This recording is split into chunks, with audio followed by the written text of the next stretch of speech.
Hi guys! Nagluluto ko ng bintong sinigang. Minadalian to guys kay gutom na. So, malunggay ako tsaka kamuti.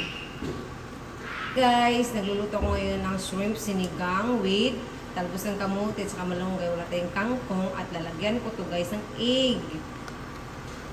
Ang ating sinigang para mas masarap. Inimbinto to guys. So, yan na yung ating shrimp. Ang lalaki.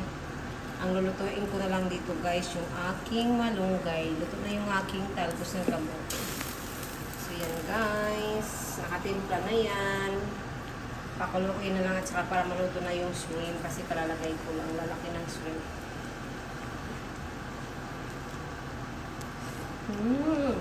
Ang sarap. Lalagyan ko na ito ng egg. Ayan. Isang pirasong egg. Para mas masarap ang lasa. Ayan guys. Bubutasin ko yan. Ayan. Para mas masarap ang ating sinigang. So, patayin ko ng aking apoy kaya ayaw ko ma-over ko ang shrimp guys. Luto na ang aking talbos ng kamuti. At itong shrimp luto na rin. Ayaw ko yan ma-overcook. Ilipat ko to agad. At saka yung ating malunggay luto na. So, egg na lang. Ayan no, yung egg natin. Pandagdag lasa. Ayan no. Sarap yan guys. Ang ating sinigang with egg. Yan, isang piraso guys ang ilagay ko. Para mas masarap. Kasi naranasan ko na guys, nagsigang ng itlog lamang. Ang malunggay. Masarap ang lasa. So ito, shrimp with egg, talbos ng kamote and malunggay. Ang yummy guys. Yum yum. Ang ating ibang lasa pag may egg at ang ating gulay ay talbos ng kamote. So yun, ito na. Yummy.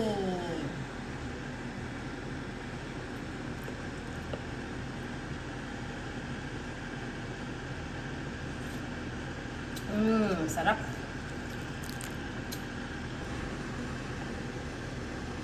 Siya na guys, ang ating sinigang. So yan guys, luto ng aking shrimp sinigang with egg. Pinaluang ko siya. Ang sarap. Mas pwede nyo ito i-try guys. At kayo na ang bahala sa panglasa nyo. Ako dahil gusto ko yung mas malasa. Ayan. Ayan. Yummy, yummy, yummy. Ayan ang talbos. At ang lalaki ng aking shrimp. Inimbinto. Okay guys. Thank you for watching. Kainan na. Ang laki ng shrimp. Luto na yan. Lipat ko na. Bye guys!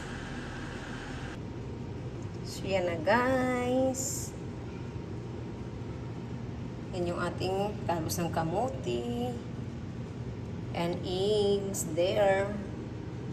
Shrimp. Sabaw.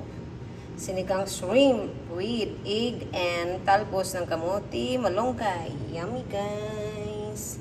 Kainan na.